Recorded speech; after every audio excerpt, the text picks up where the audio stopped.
नमस्कार, मैं हूं आरती और आप देख रहे हैं वेनम टीवी किड्स। मेरे साथ दो अमेजिंग एक्सपर्ट्स जुड़ रहे हैं। सबसे पहले उनका स्वागत करते हैं। मेरे साथ सबसे पहले एक्सपर्ट जो हैं वो जुड़ रहे हैं डॉक्टर अनूप सिंह छासटिया। सर, आपका बहुत बहुत स्वागत है। अनूप सर पहले भी हमारे साथ जुड़ चुके हैं और मैं आप सभी को बताना चाहती हूँ कि सर एक कंसल्टेंट साइकेट्रिस्ट हैं और पिछले 10 वर्षों से इस फील्ड में अपना योगदान दे रहे हैं। ये एक्सपर्ट हैं डिप्रेशन, एंजाइटी, साइकोसिस और मेंटल इलनेस के जो एडिक्शंस है उसको लेकर ये ट्रीटमेंट्स करते हैं और काफ़ी हद तक जो है सर अपने दिनचर्या में बच्चों से, स्टूडेंट्स से, यंग जनरेशन के साथ जुड़े हुए हैं। सर, आपका बहुत बहुत स्वागत है। Thank you. सर के साथ मेरे जो दूसरे एक्सपर्ट हैं, अब उनको वेलकम करते हैं। ये हैं मिस्टर हेमल मेवाड़ा। सर, आपका भी बहुत बहुत स्वागत है। Thank you. हेमल सर जो हैं ये एक season cyber security and risk management leader हैं। पिछले 25 वर्षों से आईटी इंडस्ट्री के साथ जुड़े हुए हैं और ये हाल ही में आईआईटी रोपर से minor degree in AI pursue कर रहे हैं। सर, आपका भी बहुत बहुत स्वागत है। Thank you. तो चलिए, आज बहुत ही इम्पोर्टेंट टॉपिक लेके जुड़े हैं। जैसे हम सभी जानते हैं कि हमारा जो आज का यूथ है वो मेजरली किन चीज़ों से जूझ रहा है, तो सबसे बड़ी बात है वो है मेंटल हेल्थ। जो हम जानते हैं कि बच्चे आज के डिजिटल माध्यम के साथ जितना कनेक्टेड हैं उतना ही सोशल जो हमारा नेटवर्क है, जो सोशलाइजिंग होना चाहिए, फैमिली गैदरिंग्स है, उसके साथ डिस्कनेक्टेड है। तो आज जुड़ते हैं हमारे एक्सपर्ट्स के साथ और ये दोनों ही पहलुओं पे बात करने की कोशिश करेंगे। सबसे पहले जुड़ेंगे डॉक्टर अनूप आपसे। सर, मैं आपसे अगर कहूँ कि हमारे 21वीं सदी का यूथ जो है, अगर आपको उसे ब्रीफ में डिस्क्राइब करना हो तो आप क्या कहेंगे? यूथ मतलब कि जो कोई भी 14 to 24 की एज में है जी, वो जिसके पास एंडलेस पोटेंशियल है, करेज है कुछ भी अचीव करने के लिए, नया एक्सप्लोर करने के लिए, नया कुछ इनोवेट करने के लिए, बट डिसिप्लिन भी ज़रूरी है। अगर उनको अच्छे से मोल्ड किया तो अच्छा कुछ आउटकम आने के लिए हम उनको ग्रो करने के लिए हेल्प कर सकते हैं। पर काफ़ी कुछ चीज़ें हैं कि जो यूथ में प्रॉब्लमेटिक भी चल रही है, जैसे कि कुछ एडिक्शंस है, कई लोगों को अपॉर्चुनिटीज नहीं मिलती है, ज़्यादा फ्रस्ट्रेट हो जाते हैं। और ज़्यादातर जो लोग हम देखते हैं जो हमारे क्लिनिक में विजिट करते हैं या तो फिर जो कोई भी मेंटल इलनेस से सफ़र कर रहे हैं, वो ज़्यादातर यूथ में ज़्यादा चांसेस दिख रहे हैं क्योंकि फ्रस्ट्रेशन का लेवल ज़्यादा है, सुसाइड का इम्पैक्ट ज़्यादा है। राइट। और पेरेंट्स कई बार टाइम नहीं दे पाते, उसका इम्पैक्ट यूथ में ज़्यादा दिख रहा है। Right, right. सो ओवरऑल बिल्कुल सही कहा सर ने कि यूथ जो है हमारा आज का नहीं पर हमारे आने वाले जो देश का भविष्य है और इसके ऊपर काम करना बहुत ज़्यादा ज़रूरी है। और काम तो एक्चुअली रूट्स से होना चाहिए, पर हम ये कहेंगे कि कभी भी आप इसकी शुरुआत कर सकते हैं। वो कहते हैं ना कि कभी भी देर नहीं हुई है, आप जब से जागते हैं तभी सवेरा होता है। तो ये नया वर्ष जो है 2025 का, हम यही आशा रखते हैं कि जो हमारा यूथ है ये अपने आप पर काम ज़्यादा करे, ताकि एक छोटी सी खुद में भी एक छोटा सा चेंज अगर वो ला सकते हैं तो आई थिंक बहुत बड़ा चेंज धीरे धीरे सोसाइटी में हमें देखने को मिल सकता है। क्योंकि यूथ का सबसे ज़्यादा जो क्लाइंटल ग्रुप मैं कहूँगी तो पीयर ग्रुप है, जिसके साथ वो काम करते हैं, दिन भर बाहर होते हैं, क्लासेस होती, ट्यूशन्स होती, कॉलेज में जाते हैं। तो जब एक बच्चा जब है वो अपने ऊपर एक पॉजिटिवली काम करने की कोशिश करता है तो उसको देख के कहीं ना कहीं वो प्रभाव दूसरे बच्चों पे भी पड़ता है और डिफरेंस आता है, समय लगता है, पर हाँ हमें पेशेंस रखना है और कंसिस्टेंसी जो है वो मेंटेन करती रहना है। तो चलिए अब जुड़ते हैं हमारे दूसरे एक्सपर्ट हेमल जी के साथ। सर, मैं आपसे जानना चाहूँगी, आप डिजिटल वर्ल्ड के साथ पिछले 25 वर्ष से जुड़े हुए हैं और जब हम बात करते हैं 2025 की, मतलब 21वीं सदी की, तो हम सभी जानते हैं कि आजकल हमारा सारा काम डिजिटलाइज्ड हो गया है। यहाँ तक कि अगर हम छोटी सी चीज़ भी खरीदने जाते हैं तो आजकल हम डिजिटल पेमेंट यूज़ करते हैं रादर देन कैश निकालना, या कैश एक्चुअली निकालना अब बहुत बड़ा ऐसा तनाव जैसा लगता है कि ओ एटीएम जाना पड़ेगा। It is like that. तो इतना ईजी हो गया है। आपके हिसाब से एज एन एक्सपर्ट ये जो वातावरण आजकल का है ये हमारी युवा जनरेशन के लिए कितना पॉजिटिव है? युवा जनरेशन के लिए पॉजिटिव तो बहुत है जी। I would not address the negative portions right now, but positive में आप देखें तो रूरल जो स्टूडेंट्स है उन लोगों को जो स्टडी, जो पहले क्या था कि उन लोगों को मटेरियल, उन लोगों को लाइब्रेरीज नहीं होती थी, राइट? मतलब रूरल देखो, दूर मतलब टाउन्स देखो, तो अभी डिजिटल मीडियम से वो लोग जो भी कोर्सेज है, जो भी एजुकेशन लेना चाहते हैं, वो इतना इजी हो गया है। And it's as simple as Google lens में आप किसी चीज़ का फोटो क्लिक कीजिए, उसका पूरा विवरण आपको दे देंगे, पूरा इंफॉर्मेशन मिल जाएगा। So this is what has happened with digital age. So जो मेट्रो में बच्चे पढ़ते हैं, जितना फैसिलिटी उनके पास है, वही हम कह सकते हैं डिजिटल एज में वही फैसिलिटी रूरल और टाउन और विलेजेस के बच्चों के पास भी है via internet, you know. And career opportunities, that is a major thing. Careers में पहले के टाइम में देखे तो बाहर जाते थे, यू नो, काम ढूंढते थे। अभी का डिजिटल एज ने इतना ग्लोबल एक्सपोजर दे दिया है सभी बच्चों को, मतलब सबको, कि आप घर बैठे अपनी स्किल, यू नो, आप ऑनलाइन अपना पोर्टफोलियो डाल सकते हैं, आप उनको बेच सकते हैं, यू नो। एक घंटे का पैसा आप अपने स्किल से कमा सकते हो, यू नो। वो डिजिटल ने चेंज किया हुआ है, you know. Even health care, same thing, right. और अगर हम वैसे देखने जाएं तो शायद हमने ये कभी नहीं सोचा था कि जब हम एक होटल में या रेस्टोरेंट में जाएंगे तो हमें मेनू भी गूगल पे देखना पड़ेगा, क्योंकि हम इतना यूज टू है एक प्रिंट माध्यम से। और डिजिटलाइज होने के बाद फायदे तो अनेक हैं, जैसे आपने कहा, और आपने ये भी बहुत अच्छे से कहा कि पॉजिटिव चीज़ों पे आप उसका हमारा ध्यान दर्शाना चाहते हैं, यूथ का ध्यान दर्शाना चाहते हैं। नेगेटिव पे हम धीरे धीरे, मैं नेगेटिव नहीं कहूँगी पर चैलेंजेस, हाँ, क्योंकि वो शायद हम सभी को पता होने चाहिए एज अ कम्युनिटी, तभी शायद हम एक दूसरे को मदद भी कर पाएंगे। और जो इनके नेगेटिव इम्पैक्ट हैं उससे बचने के लिए शायद हमें मिलकर ही इसके ऊपर काम करना पड़ेगा एज अ कम्युनिटी। सर, जुड़ते हैं आपसे फिर से। एक साइकोलॉजिस्ट होने के नाते, एक मनोचिकित्सक होने के नाते, आपके अनुसार अगर हम आज के युवा की बात करते हैं तो जो मानसिक स्वास्थ्य है बच्चों का, वो पॉजिटिव रखने के लिए उन्हें किन बातों का ध्यान रखना चाहिए? युवा है जो, वो बेसिकली ट्रांसफॉर्म हो रहे हैं डिपेंडेंसी से इंडिपेंडेंस तरफ जी। तो हर किसी को चाहिए कि मुझे कुछ इंडिपेंडेंटली करना है। तो जैसे पेरेंट्स के इन्फ्लुएंस में है या तो फिर पेरेंट्स के गार्डियनशिप में है, तो वो ग्रेजुअली उनको चाहिए कि नहीं, मैं खुद से करूंगा या कुछ करना है जी। तो वो टाइम है कि जहाँ पे वो लोग कुछ ना कुछ मिस्टेक्स करते हैं या तो फिर पीयर प्रेशर में आके कुछ गलती हो जाती है जी। तो वहाँ पे डिसिप्लिन एक ज़रूरी है। डिसिप्लिन के साथ में थोड़ा पेशेंस चाहिए कि जहाँ पे वो जो कुछ भी एफर्ट लगा रहे उसका इमीडिएट आउटकम ना मिलके कहाँ तक का होरिजन हो सकता है या तो फिर क्या एक्सपेक्ट कर सकते हैं प्रैक्टिकली, तो वो एक चीज़ कंसिडर करनी चाहिए। जहाँ पे आपको जो चीज़ का जितना एक्सपोजर चाहिए, जैसे कि सोशल मीडिया है या तो फिर जो डिजिटल एजुकेशन या जो डिजिटली जहाँ पे भी अपने को एक्सप्लोर करना है, वहाँ पे भी अगर आप बहुत ओवर इंटेलिजेंस हो रहा है, ओवर इन्वॉल्वमेंट हो रहा है, तो दैट कैन हार्म। तो वहाँ पे अगर हम कुछ बैलेंस कर सकते हैं कि जहाँ पे एजुकेशनल लाइफ और पर्सनल लाइफ या तो फिर सोशल लाइफ, जहाँ पे प्रोफेशनल लाइफ और पर्सनल लाइफ, वहाँ पे जितना बैलेंस हो सकता है वो बैलेंस करके चले। किसी की मेंटरशिप में कर सकते हैं या तो फिर किसी को अगर आपको कुछ प्रॉब्लम हो रहा है तो आप हेल्प ले सकते हैं जी। ज़्यादातर जो लोग होते हैं अभी मेंटल हेल्थ के लिए ज़्यादा अवेयरनेस यूथ में ही है कि जहाँ पे उनको लग रहा है कि नहीं मैनेज हो पा रहा है या खुद से नहीं हो पा रहा है या फिर कुछ उनको बहुत फैंसी टर्म्स पता है अभी के लिए, कुछ भी प्रॉब्लम हुआ तो दे विल से कि डिप्रेशन हो गया, एंजाइटी हो गया। Very true. वो बहुत मेजर टर्म है, आप रूटीन में वैसे यूज करोगे तो प्रॉब्लम बड़ा लगेगा, आपको उसको ओवरकम करने के लिए वो सिवियरिटी लेवल्स नहीं समझते हैं, वो जनरलाइज कह देते हैं उस चीज को।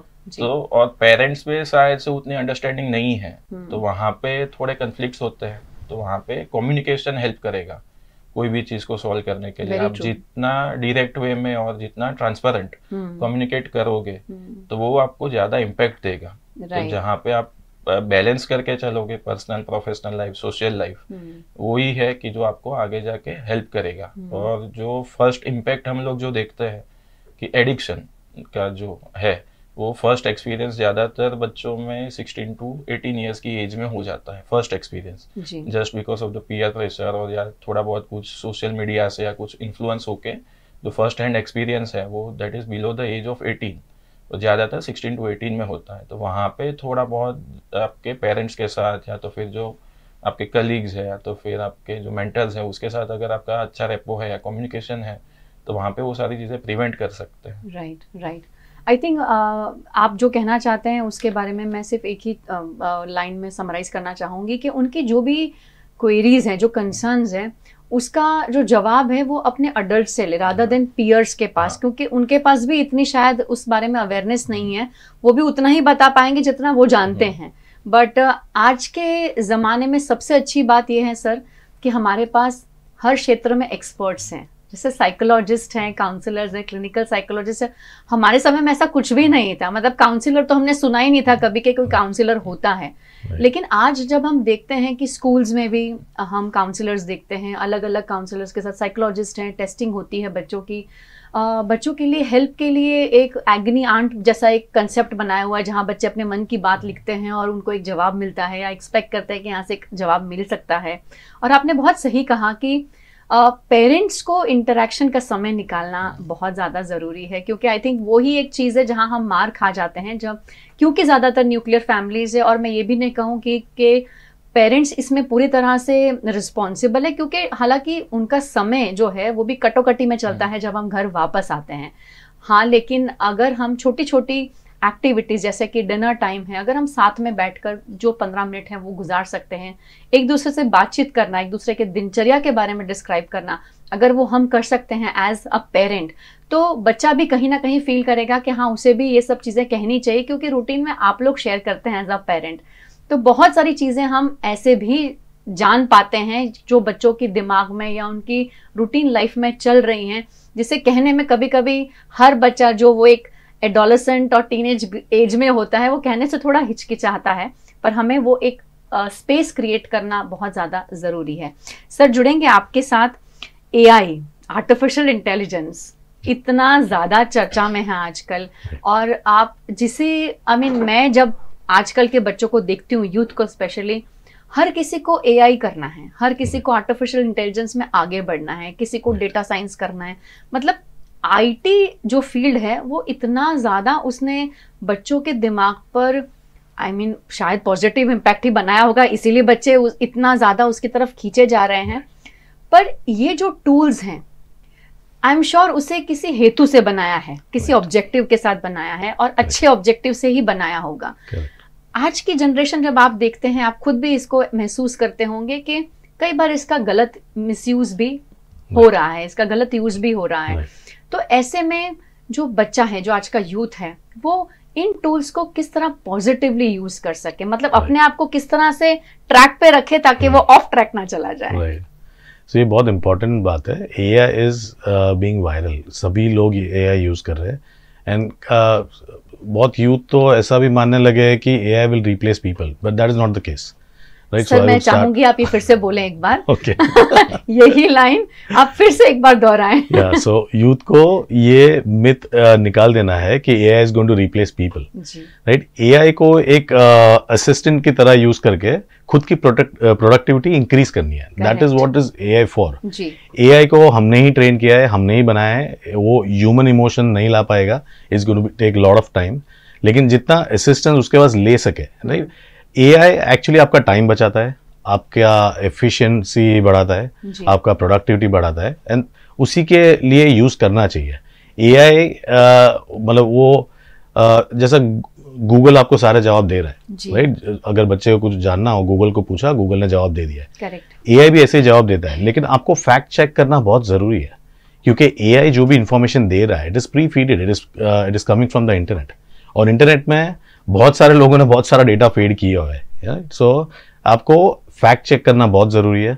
जो इन्फॉर्मेशन आ रही है, आपको अपना क्रिटिकल थिंकिंग, कॉग्निटिव थिंकिंग बरकरार रखना है, आपका सोच समझ के साथ AI यूज करना है। AI को एज अ वेपन यूज करो to make yourself efficient. It's like an assistive learning. AI एक बहुत बड़ा वेपन है, आप उससे बहुत आगे जा सकते हो, राइट। एंड AI अभी डेवलप हो रहा है, जैसे slowly there lot of things के बहुत गलत भी हो जाता है। AI में बहुत सारे न्यूज हम देख चुके हैं जो बहुत गलत हो चुका है, लेकिन वैसा होगा। हर एक चीज फुल प्रूफ नहीं होती है, राइट। सो उसको कैसे यूज करना, वो यूथ को जानना है, वो सबको मिलके समझाना भी है कि किस तरह से AI को यूज करके आगे बढ़ना। It's going to save time, it's going to make you earn more for sure, it's going to make you more efficient. So उसी पे फोकस करना है। आई थिंक आपने बहुत सही बात बताई कि वो आपका असिस्टेंट है। हम उसको अपना किंग बना के नहीं चल सकते हैं। और आपने दूसरी बात जो बहुत अच्छी कही कि वो जो हमें चीजें देते हैं उसे हमें चेक करना है वापस से। हमें उसकी आपने कहा कि उसका फैक्ट चेक करना बहुत ज्यादा जरूरी है, ब्लाइंडली उसे फॉलो नहीं करना है, राइट। और यही बात शायद आज के यूथ को जाननी जरूरी है। और एक्चुअली जब आप जैसे एक्सपर्ट्स बोलते हैं तो शायद फर्क भी पड़ता है सर, क्योंकि माँ बाप को अक्सर गिना जाता है कि उन्हें कुछ नहीं पता है, क्योंकि यूथ को वो एज ग्रुप ऐसा है जब उन्हें लगता है कि मम्मा पापा आपको कुछ नहीं पता है, यू नो, हमारे कंप्यूटर टीचर ने ऐसा बोला है या चैट जीपीटी ऐसे बोलता है। तो आई थिंक जब आप एक्सपर्ट्स ऐसी बात करते हैं तो शायद यूथ जो है वो कहीं ना कहीं समझने की कोशिश करेगा। और जहां आज हम उसके रिलेटेड नेगेटिव चीजें सुन रहे हैं, आई थिंक कहीं ना कहीं वो बहुत डिस्टर्बिंग है। हालांकि हमारे भारत में अभी तक ऐसे कोई सिचुएशंस या हमने ऐसा नहीं देखा है कि यहाँ हो रहा है। ज्यादातर केसेस जो हम नेगेटिव देख रहे हैं वो बाहर देख रहे हैं कि भाई गलत तरीके से यूज हो रहा है। वो तो यहाँ भी रहा होगा, शायद दिख नहीं रहा है टीवी पर या न्यूज में सुनाई नहीं दे रहा है। बट ये जानना बहुत ज्यादा जरूरी है कि जो AI है यानी आर्टिफिशियल इंटेलिजेंस है वो हमें कभी रिप्लेस नहीं कर पाएगी। अगर करेगी भी, सर ने कहा, तो बहुत समय है अभी भी। शायद हम जैसे जो इमोशंस है उसमें अभी नहीं है, तो आई थिंक हमें उसे जो हमारे अंदर है उसे भी बरकरार रखना बहुत ज्यादा जरूरी है। तो अगर हम उसका यूज नहीं करेंगे तो कहीं ना कहीं वो भी धीरे धीरे खत्म होता जाएगा। तो एज अ यूथ जो है, हम जो युवा पीढ़ी है वो आई एम श्योर ये सब सुन रही है।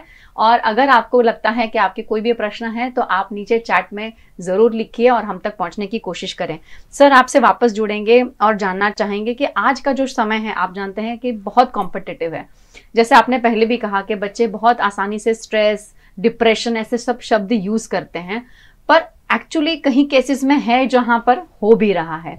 ऐसे में अपनी मानसिक जो स्वास्थ्य है बच्चा, वो किस तरह से पॉजिटिव रखने की कोशिश करे। आई एम श्योर जब हम बोलते हैं, आपके पास भी कोई आता होगा, बच्चा ट्राई बहुत करता है लेकिन उसमें उसे कोलैबोरेटिव हेल्प की जरूरत होती है, फिर वो चाहे पेरेंट हो या एजुकेटर्स हो।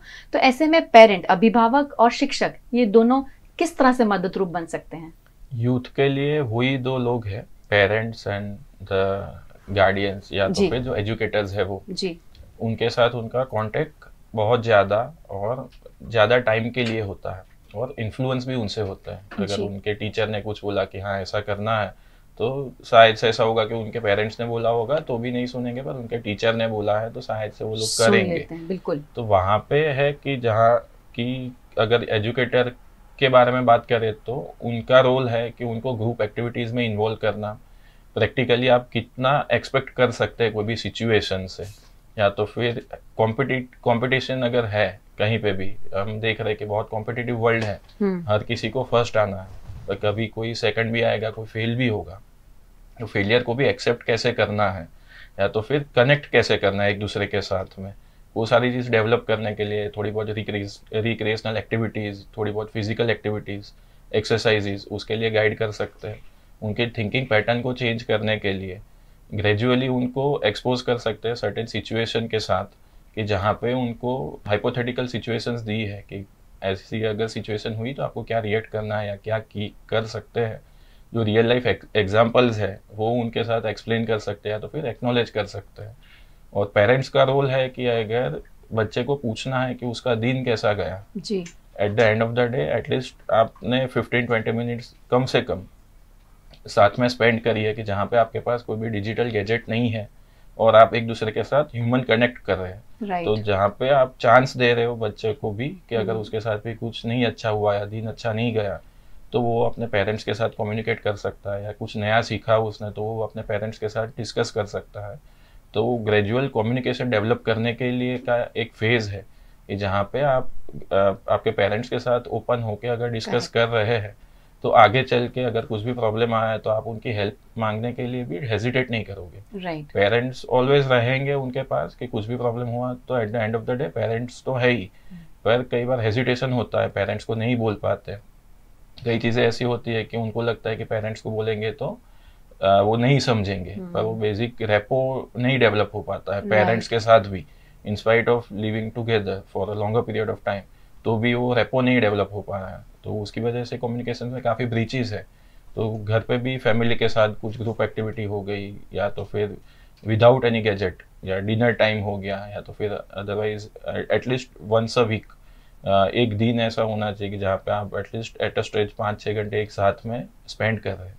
वैसा है तो आपका जो कुछ भी स्ट्रेसफुल जो कुछ भी चल रही है लाइफ, वो सारी चीज़ें डिस्कस हो सकती है, कुछ आपको प्रैक्टिकल सॉल्यूशन मिल सकता है, आपको एक एक्नॉलेजमेंट रहेगा कि हाँ मेरे साथ कोई खड़ा है जी, जैसे भी सिचुएशन आएगी मैं इनके साथ डिस्कस कर सकता हूँ। Correct correct. आई थिंक बहुत इंपॉर्टेंट बात आपने जो कही सर कि एज अ फैमिली हमें जब हम साथ में हैं तो हमें ये मेक श्योर करना है कि हम खुद भी गैजेट्स यूज़ नहीं कर रहे हैं, क्योंकि हम बच्चों को कहेंगे तो बच्चे बोलने से तो नहीं सुनते हैं, देखने से ज़्यादा आई थिंक वो इमिटेट करने की कोशिश करते हैं। और जब बच्चे देखते हैं कि भाई ये समय है जहाँ मम्मी पापा साथ हैं लेकिन वो साथ बैठ के बातें कर रहे हैं पर वो अपने अपने फ़ोन पर नहीं हैं, तो आई थिंक वो एक स्ट्रॉन्ग मैसेज बच्चे को जाता है कि जब हम साथ हैं तब गैजेट्स का वहाँ पर कोई काम नहीं है, बैठकर अपने अपने मन की बातें, आई थिंक अपना दिनचर्या जो एक रूटीन है सर, अगर वो डेवलप हो जाता है बच्चों का और पेरेंट्स का, तो वो खुद ही इतनी अच्छी एक शेयरिंग सेशन बन जाता है और उसी से धीरे धीरे बहुत सारी चीज़ें निकल के बात आती हैं। और जहाँ आपने बात कही कि डेली रूटीन शेयर करने की, आई थिंक कई बार ऐसा होता है ना कि हम पेरेंट्स बहुत वल्नरेबल फील करते हैं बट हम बताते नहीं हैं, और हम ये एक्सपेक्ट करते हैं कि बच्चा जब है उस फेज में तो हमें बताए। मुझे लगता है कहीं ना कहीं हमें भी बताना ज़रूरी है, क्योंकि बच्चे के सामने जब आप एज अ पेरेंट नहीं एक्सप्रेस कर सकते हो कि आज आप तकलीफ में हैं या आज आप अच्छा फील नहीं कर रहे, अनकंफर्टेबल हैं, वो एक नॉर्मल चीज़ तभी बन जाएगी जब आपकी शेयरिंग होगी और बच्चा उसे महसूस करेगा। आई थिंक तब बच्चा ज़्यादा खुलकर उस बात को एक्सप्रेस कर पाएगा। तो कहीं ना कहीं पेरेंट्स को भी खुलना बहुत ज़्यादा ज़रूरी है, तो शायद वो बच्चे से एक्सपेक्ट करने की ज़रूरत नहीं, बच्चा अपने आप ही वो चीज़ें शेयर करने की कोशिश करेगा। थैंक यू सर आपसे, और अब आपसे जुड़ेंगे हेमल सर। बहुत इंपॉर्टेंट क्वेश्चन है जो आपने ऑलरेडी मुझे पहले वाले प्रश्न में उसका एक लाइन में जवाब दिया, but still I would like to ask you again. Artificial intelligence के जो ये या कोई भी डिजिटल माध्यम के जो टूल्स हमारे अच्छे के लिए, हमारी ग्रोथ के लिए, हमारे डेवलपमेंट के लिए बनाए हैं, हमारी अवेयरनेस के लिए बनाए हैं, ऐसे समय में आजकल ये भी आप देखते हैं कि जब हमें स्कूल में ऐसे राइटिंग कॉम्पिटिशंस हैं या अगर ग्रुप प्रोजेक्ट्स हैं और वहाँ पर आपको कुछ प्रेजेंट करना है, तो पहले हम बैठ के लिखा करते थे, हम सोचते थे, वो अब नहीं दिखता है, वो सीधा चैट जीपीटी को पूछा जाता है और वहाँ से रेडीमेड स्क्रिप्ट आ जाती है। तो आई थिंक वो कहीं ना कहीं हमारे अंदर की जो सोचने की, समझने की जो क्रिएटिविटी है उसको मार रहा है। तो क्या ये सही है? नहीं, वो ये एकदम सही है। वो पहला प्रश्न है। और अगर हम अपने अंदर की जो क्रिएटिविटी है उसको हम वैसे ही जागरूक रखना चाहते हैं और हम चाहते हैं कि हम मेंटली जो है वो अपने आप को एआई टूल्स के हवाले ना कर दें, तो ऐसे में हमारे युवा को किन बातों का ध्यान रखना चाहिए? So, आपने बहुत अच्छा सा पॉइंट रेज किया है। मैं आपको एक छोटा सा एग्जांपल से चालू करूंगा जी। जैसे मोबाइल नहीं था राइट पहले, तो हमें नहीं तो मोस्ट ऑफ सारे फ्रेंड्स फैमिली के नंबर्स याद रहते थे। Very true, right. जैसे मोबाइल आ गया, डिक्शनरी आ गई, now you are lazy enough to learn those numbers, तो आप याद नहीं रख पाते हो, राइट। यही चीज एआई में हो रही है। अगर आपको ऐसे दिया है, आप खुद वो ऐसे को प्रिपेयर नहीं कर रहे हो, अपने थॉट्स नहीं डाल रहे हो, अपने क्रिएटिव थिंकिंग पे काम नहीं कर रहे हो और सीधा चैट जीपीटी को पूछ रहे हो कि भाई ये सब्जेक्ट है, इस पे ऐसे लिख के दे दो, वो तो दे देगा, right. But that's not your thoughts, right. So मेरा पहला कहने का मतलब, पहले जो क्वेश्चन में आपको बोला वही करना है कि आप अपने थॉट्स डालिए, एक ऐसे लिखिए एंड देन आप उसको फाइन ट्यूनिंग एआई में करिए, राइट। जहां एआई आपको बताएगा कि कौन से पॉइंट्स आपको अंदर ऐसे में रखने चाहिए थे, व्हाई इज इट इम्पोर्टेंट। वो take it as an assistive platform, not as वो अपना होमवर्क उसके पास मत करवाइए। अपना होमवर्क आप कीजिए, लेकिन उसको एफिशिएंटली और अच्छा प्रोडक्टिविटी मतलब अच्छा ऐसे में अच्छे पॉइंट्स डालने के लिए आप एआई की मदद ले सकते हो। Correct, that's how. जैसे रियल लाइफ में भी, ये तो स्कूल की बात हुई कि ऐसे रियल लाइफ में भी आप सोचो कि कंप्यूटर प्रोग्रामर्स को अभी कोड लिखना है, तो कोड तो चैट जीपीटी भी लिख के देता है, राइट। बट लेकिन उसको फिक्स मैथमेटिकल कैलकुलेशन है कि ये इनपुट है, इतना प्रोसेस करना है और इतना आउटपुट चाहिए, और वो अपना कोड लिख के दे देगा। लेकिन जो फंक्शंस है, जो फीचर्स है, जो आपको स्क्रिप्ट में दी हुई है, जो स्कोप में डिफाइन की हुई है, जैसे कहीं आप जॉब करते हो आपको एक स्कोप दिया जाता है कि ये स्कोप में input and output of course important है, जो चैट जीपीटी ऑटोमेटिक दे देगा, लेकिन स्कोप में सारे पैरामीटर्स को कंसिडर नहीं करेगा जिसके लिए आप हो, आपकी जो क्रिटिकल थिंकिंग है, आपकी क्रिएटिविटी है, वहां काम लगती है। तो same it goes for youth है, जो यूथ अभी आगे जाके काम भी करेंगे, उनको एआई टूल्स को एज एन असिस्टेंट यूज करना है, ना कि पूरा काम उनके पास करवाना है। That is where everything goes wrong. जैसे फोन नंबर्स आप याद, अगर फोन नंबर्स आप अपना डिक्शनरी में से डिलीट कर दो, आपको परेशानी होगी फॉर सम टाइम, लेकिन आफ्टर अ व्हाइल आपको याद रहने लगेगा, सो असिस्टेंट की तरह यूज कीजिए। मोबाइल भी असिस्टेंट है ही आपका, जो अभी आप उस पर डिपेंडेंट हो। You can not be dependent on AI completely, because AI यही चीज है जो बोल रहे हैं कि एआई टेक ओवर करेगा, वो तभी टेक ओवर कर पाएगा इफ आप पूरा ही डिपेंडेंट हो जाओ एआई पे, तो डेफिनेटली एआई टेक ओवर कर लेगा। आपकी खुद की thinking ability would just be nil at some point of time. आप 10 साल एक चैट जीपीटी गुजार लिया, सब कुछ चैट जीपीटी करके दे रहा है। आप सोचो जब चैट जीपीटी नहीं होगा, या if there is any miscalculation by the AI, कुछ बड़ा सा सीन हो गया, where would your cognitive thinking go? Correct. आपका सोच, आपकी समझ को क्या होगा, उस पर ज्यादा फोकस करने की जरूरत है। You can not be dependent on AI completely. Use AI as a tool that may make your job more efficient. Right. So बहुत बढ़िया उन्होंने कहा कि हमें उसे एज एन असिस्टेंट यूज़ करना है, और जहाँ उन्होंने कहा कि आपका जो करंट नॉलेज है आप उसको और बेहतर बनाना चाहते हैं, या आपने जो मैटर सोचा है, जो लिखा है, उसमें अगर आप चाहते हैं कि इसमें कुछ और इन्फॉर्मेशन अगर कहीं से आनी चाहिए, या शायद आपको लगता है कि एआई आपको या चैट जीपीटी आपको दे देगा, तो वो आपके उसमें और बेनिफिट करेगा, आपके नॉलेज को और इम्प्रूव करने की कोशिश करेगा। तो हमें उसे उस तरीके से देखना है, ना कि अपने आप को हैंडीकैप बना देना है और सोचना ही नहीं है और सारा काम उसी को देना है। और हम ये बिल्कुल नहीं चाहते हैं कि चैट जीपीटी जो है या एआई इतना ज़्यादा आ जाए, हाईलाइट हो जाए कि हमारी जो इम्पोर्टेंस है, हमारा ह्यूमन नेचर जो है, हमारा ह्यूमन थिंकिंग जो है, जो उन्होंने कहा कि क्रिटिकल थिंकिंग है, कॉग्निटिव थिंकिंग है, वो पूरा ही खत्म हो जाए।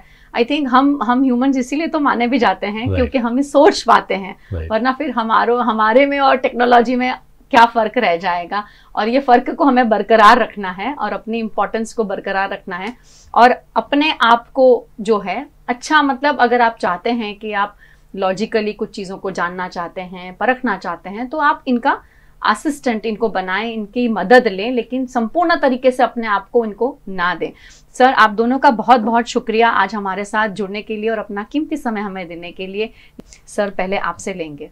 हमें अपने इमोशंस, थॉट्स, टेक्नोलॉजी को हमें डोमिनेट करना है, ना कि अपने इमोशंस, थॉट्स और डिजिटल टेक्नोलॉजी को हमें डोमिनेट करने देना है। करेक्ट। और अगर लाइफ में कुछ भी डिफिकल्ट सिचुएशन आती है, हर किसी की लाइफ में आती है, अभी नहीं तो बाद में, कभी भी, तो one day at a time लेके चल सकते हैं। जब भी आपको बहुत डिफिकल्ट लग रहा है, तो जितना आपको दिख रहा है, जितना आप महसूस कर सकते हैं, वहाँ तक का देखिए, चलते रहिए। अगर आपको लग रहा है कि नहीं, अकेले से नहीं हो पाता है, तो कई बार हमें कोई टीम की ज़रूरत रहती है जी। तो टीम एफर्ट के फॉर्म में आप किसी को हेल्प ले सकते हैं। हेल्प मांगना that is not a sign of weakness. आप हेल्प मांगोगे तो आपको पॉसिबल है कि वो छोटी सी प्रॉब्लम हो या बड़ी भी हो, तो उसको ओवरकम करने के लिए चांस मिलेगा आपको। पेशेंस डेवलप करना बहुत ज़रूरी है। करेक्ट। इमीडिएट आउटकम नहीं हो पाता कई बार काफ़ी सारी चीज़ों का, तो वहाँ पे पेशेंस डेवलप करने के लिए वर्कआउट कर सकते हैं। Right. Thank you so much sir, आपके इस वेरी इंपॉर्टेंट मैसेज के लिए। हेमल सर, आपसे जुड़ेंगे और आपका मैसेज जानना चाहेंगे। सो करंट यूथ के लिए मैं ये कहना चाहता हूँ कि आप एआई को यूज़ करें, अपने बेनिफिट के लिए यूज़ करें, अपना स्किल डेवलप करने के लिए यूज़ करें, आपका कैरियर ग्रोथ के लिए यूज़ कीजिए, राइट। एंड आपका से फॉर एग्जांपल आप कोई कैरियर आपने सिलेक्ट किया है, वो कैरियर में आगे बढ़ने के लिए कौन से स्ट्रीम है, world is changing pretty fast, उसके लिए आप एआई की मदद ले सकते हो कि कहाँ पे आप किस स्किल को डेवलप कर सकते हो, किस स्किल के डेवलप होने से आपको कहाँ बेनिफिट मिल सकती है। ये सब रिसर्च करें एआई की टूल्स की मदद से। बहुत सारे टूल्स है, अपने करियर के हिसाब से इतने सारे टूल्स आप यूज़ कर सकते हो जिसकी कोई लिमिट नहीं है। लेकिन आप खुद का कॉग्निटिव थिंकिंग बरकरार रखिए, खुद की सोच समझ बरकरार रखिए, अपना खुद का स्किल डेवलपमेंट कीजिए, राइट। एंड देन एआई को एज अ पार्टनर यूज़ कीजिए। डिजिटल एज एक बहुत बड़ा बून है और उसको आशीर्वाद के हिसाब से ही रखें, वेरी ट्रू, बहुत सही बात आपने कही कि ये हमारे लिए बहुत ही बड़ी बात है कि हमारा टेक्नोलॉजी इतना एडवांस है और हम हर रोज़ कुछ नया नया सीखते हैं। और आई थिंक कोविड के समय हमने इसका बेस्ट एग्जांपल्स भी देखे, इरिस्पेक्टिव ऑफ कोई भी एज ग्रुप था, अपने अपने छोटे छोटे अपने हुनर को लेके जो लोगों ने वीडियोस क्रिएट किए या छोटे छोटे कोर्सेज किए, अगर ऑनलाइन कोर्स की बात करूँ मैं, वो किए, तो कहीं ना कहीं लोगों के अंदर की जो चीज़ें छुपी हुई थी वो बाहर निकला। वो एक उनका खुद का इंटरेस्ट था, उनकी हॉबी थी, और डिजिटली वो चीज़ों ने उनको सपोर्ट भी किया। तो आज कुछ हाउसवाइफ्स जो सिर्फ हाउसवाइफ्स थी, पर आज एक बहुत ही अच्छे प्रोफेशनल बिजनेसमैन भी हैं, बिजनेस वुमेन भी हैं, और अपना इतना अच्छा करियर बना लिया है उन लोगों ने। तो ये हाँ, डिजिटल माध्यम का ही कमाल है कि कहीं ना कहीं हम घर बैठे लाखों करोड़ों लोगों तक पहुंचते हैं, लेकिन इसे हमें एज अ बून, जैसे उन्होंने कहा, कि इस्तेमाल करना बहुत ज़्यादा ज़रूरी है। और जैसे अनूप सर ने भी कहा कि पॉजिटिवली इन चीज़ों को लें, और जहाँ तक हो सके अगर आपको इस रिलेटेड कभी भी कोई तकलीफ़ है तो अपने आसपास में अपने पेरेंट्स हैं या आपके जो भी टीचर्स हैं जिनके साथ आप क्लोज फील करते हैं, उनसे बात करने की कोशिश करें, और आपको हेल्प जो है वो मिल ही जाएगी। मतलब आपको इसमें चिंता करने की कोई ज़रूरत नहीं है। बस यही है कि आपको सही समय पर अपना जो भी आप फील कर रहे हैं, जो तकलीफ है, उसे बताना बहुत ज़्यादा ज़रूरी है। हमेशा हम ऐसा करते हैं कि जब तक एक्सट्रीम नहीं हो जाता हम चीज़ों को बताते नहीं हैं।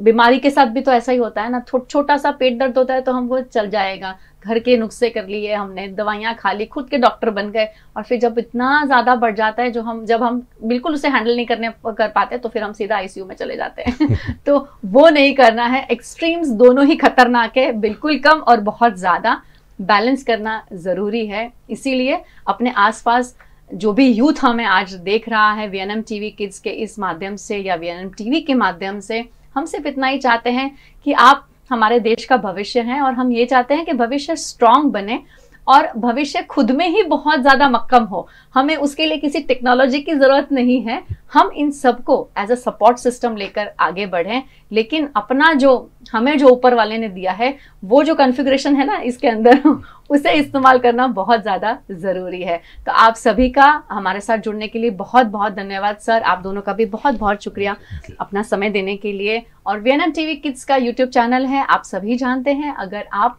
यहाँ क्या हो रहा है ये आगे भी जानना चाहते हैं तो इसे लाइक करें, शेयर करें, और सबसे पहले सब्सक्राइब जरूर कर लीजिएगा। और ये वीडियो हर उस यूथ के साथ शेयर करिए जो आपको लगता है कि अब कहीं ना कहीं टेक्नोलॉजी के साथ जुड़ा हुआ है, पर कहीं उससे तकलीफें भी हो रही हैं उसे, और अगर आप चाहते हैं कि वो थोड़ा सा समझे इसके बारे में, तो प्लीज़ ये शेयर करने से बिल्कुल भी हिचकिचाइएगा नहीं।